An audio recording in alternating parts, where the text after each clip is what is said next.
មានរឿង3ដែលមិនអាចត្រឡប់មកវិញបាននោះគឺពេលវេលាសូមកុំភ្លេចចុចលើសញ្ញា Subscribe បន្ទាប់មកចុចលើសញ្ញាកណ្ដឹងដើម្បីទទួលបានវីដេអូថ្មីៗមានរឿង3ដែលមិនអាចត្រឡប់មកវិញបាននោះគឺពេលវេលាពាក្យសម្ដីនិងឱកាសដូច្នេះកុំស្ទាក់ស្ទើរក្នុងការប្រើពេលវេលាកុំប្រើពាក្យចៃដន្យហើយកុំខកខានឱកាសយើងមានជីវិត2ដងហើយជីវិតទី2ចាប់ផ្ដើមនៅពេលយើងដឹងថាយើងមានតែជីវិតតែមួយប៉ុណ្ណោះជំងឺធំបំផុតរបស់មនុស្សគឺពួកគេមិនថែរក្សាផ្ទៃសួនខ្លួនឯងប៉ុន្តែទៅដើរទាញស្មៅនៅសួនគេមុននឹងចាប់ផ្ដើមដំណើរសងសឹកអ្នកគួរត្រូវរៀបចំផ្ទុកហិដ្ឋារចនាសម្ព័ន្ធសម្រាប់ភ្លេចខ្លួនពីរូងសិននៅក្នុងការបរាជ័យមានមេរៀនជាច្រើនពាន់ប៉ុន្តែក្នុងជ័យជំនះមានមេរៀនតែម្ដងបើអ្នកមានអារម្មណ៍សោកស្ដាយនោះអ្នកកំពុងរស់នៅអតីតកាលបើអ្នកមានការថប់បារម្ភនោះអ្នកកំពុងរស់នៅអនាគតបើអ្នកមានភាពស្ងប់ស្ងាត់នោះអ្នកកំពុងរស់នៅបច្ចុប្បន្នដំណើរនៃពាន់លានគីឡូម៉ែត្រចាប់ផ្ដើមពីជំហានតូចតែមួយយើងខិតខំឲ្យខ្លាំងដើម្បីឲ្យអ្នកដទៃជឿថាយើងមានសុភមង្គលខណៈពេលដែលយើងកំពុងព្យាយាមជឿផងដែរបុរសដែលមានសុខភាពល្អគិតចង់បានរបស់ជាច្រើនបុរសដែលឈឺមានតែចំណងចិត្តតែមួយប៉ុណ្ណោះសូមខិតខំសម្អាតគំនិតរបស់អ្នកបើអ្នកមិនមានគំនិតអាក្រក់នោះនឹងមិនមានសកម្មភាពអាក្រក់ឡើយបុរសដែលនិយាយថាខ្ញុំអាចធ្វើបាន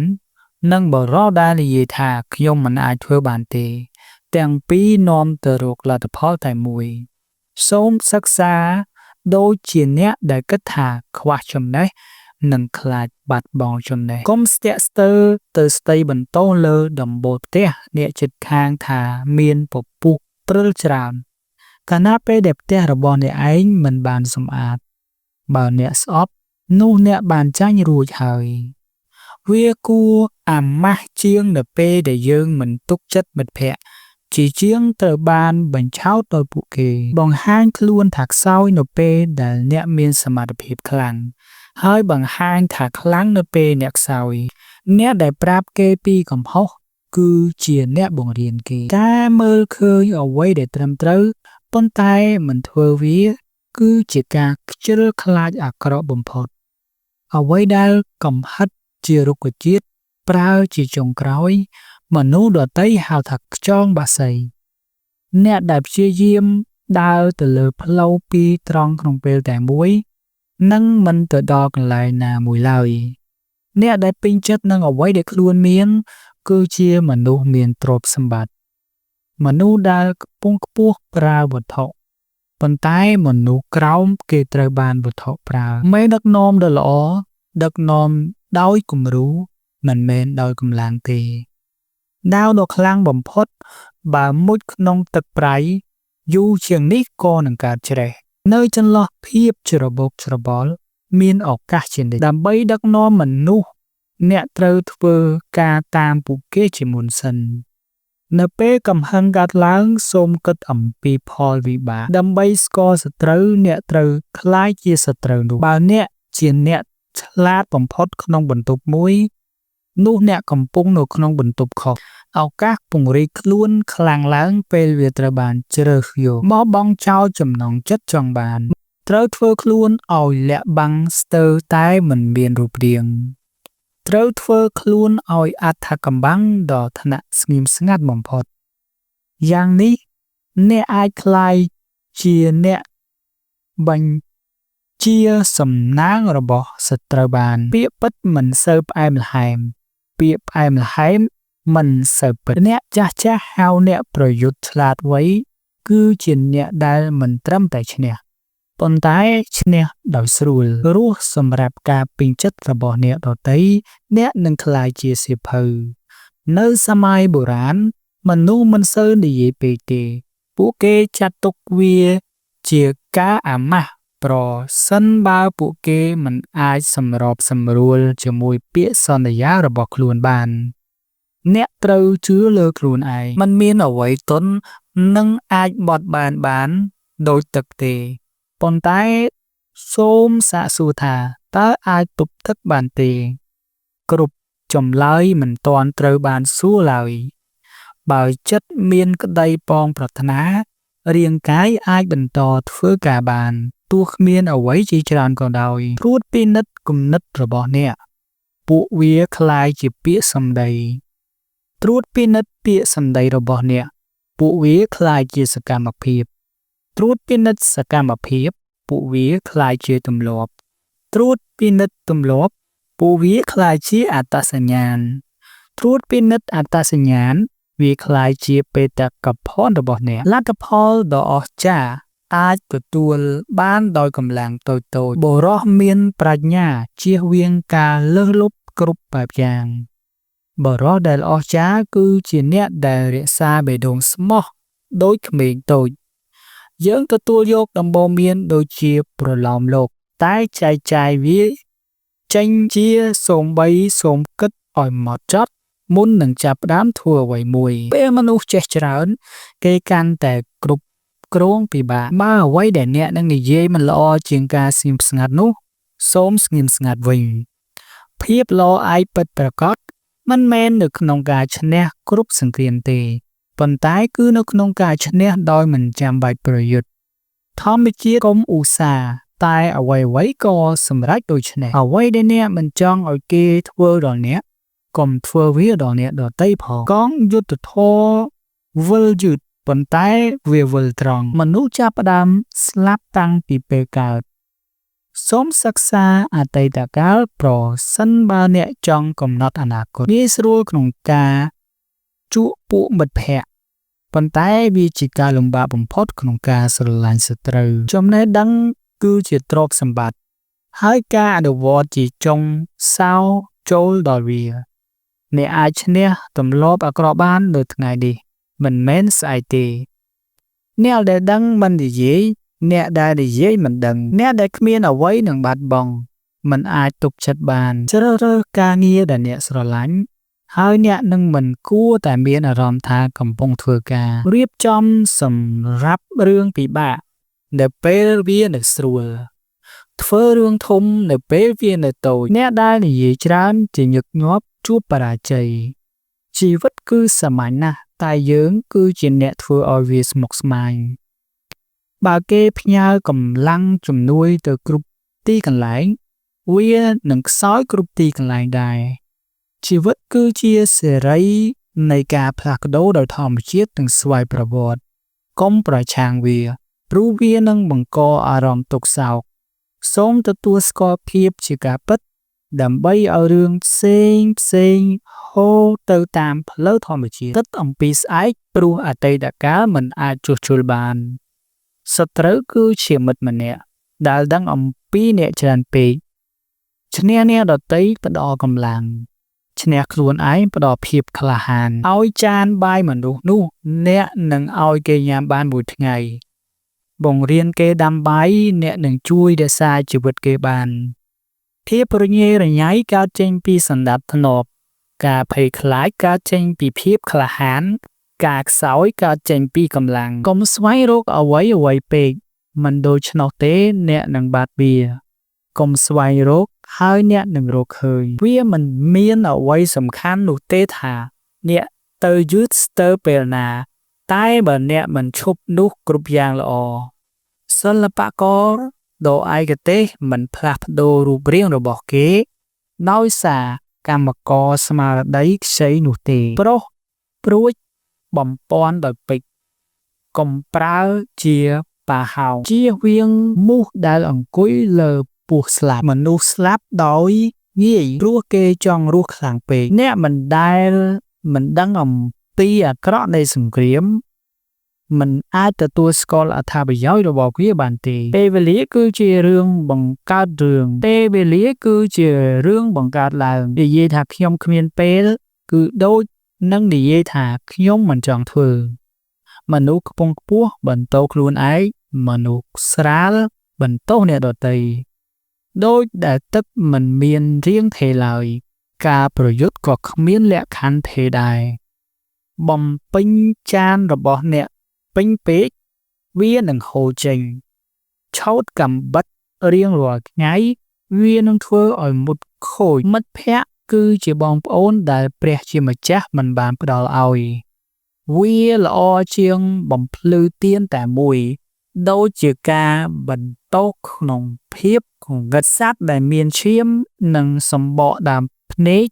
នឹងតែងតែប្រយុទ្ធនៅពេលវាត្រូវបានប្រឆាំងអ្នកដែលដឹងតែធ្វើថាមិនដឹងគឺនៅកំពូលអ្នកដែលមិនដឹងប៉ុន្តែធ្វើថាដឹងគឺជាជនឈឺចាប់ប្រាប់ខ្ញុំនឹងភ្លេចបង្ហាញខ្ញុំអាចចងចាំអញ្ជើញខ្ញុំចូលរួមខ្ញុំនឹងយល់បើអ្នកហំខិតគិតអំពីអ្វីដែលមនុស្សដទៃគិតអ្នកនឹងក្លាយជាអ្នកទោសរបស់ពួកគេជានិច្ចការធ្វើអ្វីមួយសម្រេចគឺដូចជាការជីកដល់អណ្ដូងទឹក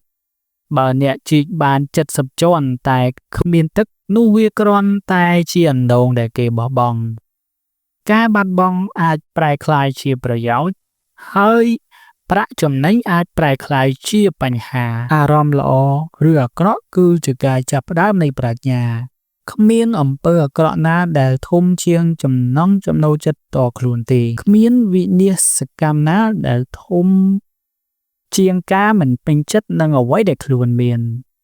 គ្មានអវសានណាធំជាងភាពលោភលន់ឡើយចាប់ផ្ដើមយកឧបត្ថម្ភអាក្រក់ខ្លួនអ្នកមុននឹងចាប់ផ្ដើមប្រយុទ្ធលើអាក្រក់ក្នុងអ្នកដទៃសូមប្រុងប្រយ័ត្នគំនិតរបស់អ្នកពួកវាគឺជាចំណុចចាប់ផ្ដើមនៃសកម្មភាពការតវ៉ាពីរឿងអាក្រក់គឺបង្កើនសេចក្តីអាក្រក់ពីរដងការសើចនឹងវាគឺការបំផ្លាញវាអ្នកអាចខ្ពស់ជាងអ្នកបង្កើត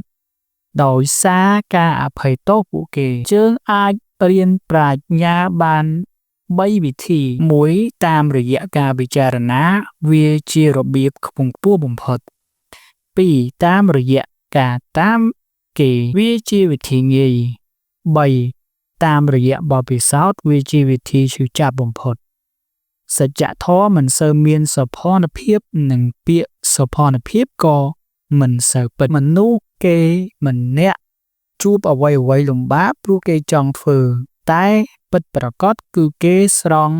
មិនធ្វើអ្នកត្រូវបានគេគ្រប់គ្រងដោយអ្នកដែលធ្វើឲ្យអ្នកខឹងពេញចិត្តនឹងអ្វីដែលអ្នកមានសប្បាយចិត្តជាមួយអ្វីដែលអ្នកកំពុងកើតឡើងពេញចិត្តនឹងអ្វីដែលអ្នកមានសប្បាយចិត្តជាមួយអ្វីដែលកំពុងកើតឡើងផ្លូវត្រូវបានបង្កើតឡើងសម្រាប់ដំណើរការមិនមែនសម្រាប់គោលដៅកុំសូម្បីតែនិយាយថាមិនដែលព្រោះថ្ងៃឆាប់កន្លងហួសនឹងអ្វីមិនមានអ្វីទេជីវិតរបស់អ្នកគឺជាអ្វីដែលគំនិតអ្នកបង្កើតឡើងយើងឈ្នះដោយបាត់បង់និងបាត់បង់ដោយឈ្នះអ្នកត្រូវស្វែងរកពេលសម្រាប់ការអានបើមិនដូច្នោះទេអ្នកនឹងដាក់ខ្លួនឯងចូលក្នុងភាពអវិជ្ជាដោយចិត្តខ្លួនឯងសុភមង្គលគឺពេលអ្នកត្រូវបានយល់សុភមង្គលធំជាងគេគឺពេលអ្នកត្រូវបានស្រឡាញ់សុភមង្គលពិតប្រាកដគឺពេលអ្នកស្រឡាញ់វិន័យគឺជាជំហានដំបូងនៃគុណធម៌ដែលជាចំណុចចាប់ផ្ដើមនៃការសម្រេចចិត្តលើសីលធម៌ពេលខ្លះយើងមើលឃើញច្រើនប៉ុន្តែមិនដឹងអ្វីសំខាន់បំផុតឡើយបុរសមានប្រាជ្ញាគឺជាអ្នកដឹងអ្វីដែលគាត់មិនដឹងគោរពខ្លួនឯងហើយអ្នកដទៃនឹងគោរពអ្នកបើអ្នកខ្វះជំនឿវត្តមានរបស់អ្នកគ្មាននរណាជឿនោះទេអ្វីដែលជារឿងអាក្រក់សម្រាប់មនុស្សម្នាក់នៅពេលមួយអាចក្លាយជារឿងល្អសម្រាប់មនុស្សម្នាក់ផ្សេងទៀតខ្ញុំមានអ្វីត្រឹមតែ3ដើម្បីបង្រៀនសាមញ្ញភាពអត់ធ្មត់នៃចិត្តមេត្តានេះជាធនធានដ៏មានតម្លៃបំផុតរបស់អ្នកផ្លូវនៅចិត្តប៉ុន្តែមនុស្សស្វែងរកវានៅឆ្ងាយវានៅក្នុងរឿងសាមញ្ញប៉ុន្តែមនុស្សទៅស្វែងរកវានៅក្នុងរឿងស្មុគស្មាញការចាប់ផ្ដើមថ្មី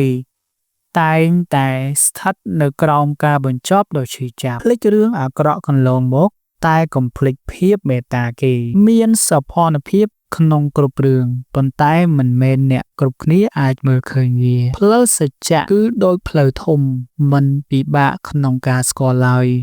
ប៉ុន្តែបញ្ហាគឺមនុស្សមិនសូវស្វែងរកវាទេបរោះមិនគួរត្រូវខ្វះភាពអៀនខ្មាស់ឡើយព្រោះភាពអៀនខ្មាស់នៃការមិនអៀនខ្មាស់គឺជាការអៀនខ្មាស់យ៉ាងខ្លាំងកុំត្រេះរិះហើយអ្នកនឹងត្រង់កុំបំពេញហើយអ្នកនឹងពេញកុំប្រើច្រើនហើយអ្នកនឹងនៅថ្មីបរោះដែលប្រណាំងចាប់ក្មេងពីរនឹងមិនចាប់បានសូម្បីមួយសុខភាពគឺជាទ្រព្យដ៏អស្ចារ្យបំផុតការពេញចិត្តគឺជាធនធានដ៏អស្ចារ្យបំផុតការជឿជាក់គឺជាមិត្តល្អបំផុតផ្លូវតូចៗតាមភ្នំបើគេប្រើវាបន្តិចនឹងក្លាយជាផ្លូវបើគេមិនប្រើវានឹងត្រូវស្មៅគប់ដណ្ដប់វិញងាយស្រួលក្នុងការស្អប់តែពិបាកក្នុងការស្រឡាញ់វាជាសេចក្តីពិតនៃអ្វីៗទាំងអស់អ្វីល្អទាំងអស់ពិបាកក្នុងការទទួលបានខណៈពេលដែលអ្វីអាក្រក់គឺងាយស្រួលការរៀនដោយគ្មានការគិតគឺបាត់បង់ពេលវេលាការគិតតែគ្មានការរៀនគឺគ្រោះថ្នាក់ព្យាយាមធ្វើដូចអ្នកចង់ឲ្យអ្នកដទៃប្រព្រឹត្តចំពោះអ្នកហើយអ្នកនឹងស្វែងរកបានមធ្យោបាយខ្លីបំផុតទៅរកមនុស្សធម៌ជោគជ័យគឺគ្រោះថ្នាក់ដោយការបរាជ័យការសង្ឃឹមគឺទទេដោយការភ័យខ្លាចមនុស្សដែលមានសីលធម៌ខ្ពង់ខ្ពស់មិនចាត់ទុកខ្លួនថាខ្លួនមានសីលធម៌ទេដូច្នេះពួកគេមានសីលធម៌ខ្ពង់ខ្ពស់បំផុតបើអ្នកធ្វើខុសហើយមិនកែវិញនោះគឺជាកំហុសពិតប្រាកដព្រះម៉ែប្រាជ្ញាចង់នៅខ្ពស់លើគេតែដាក់ខ្លួននៅក្រោមគេចង់ឈានទៅមុខត្រូវព្រមស្ថិតនៅក្រោយមនុស្សល្អគឺជាគ្រូរបស់មនុស្សអាក្រក់មនុស្សអាក្រក់គឺជាការងាររបស់មនុស្សល្អសូមរៀនដូចជាអ្នកដែលមិនតន់ដល់គោលដៅហើយខ្លាចនឹងបាត់បង់វាបើអ្នកនៅឯការយៈពេលយូរអ្នកនឹងស្គាល់និងទទួលយកភាពឯកា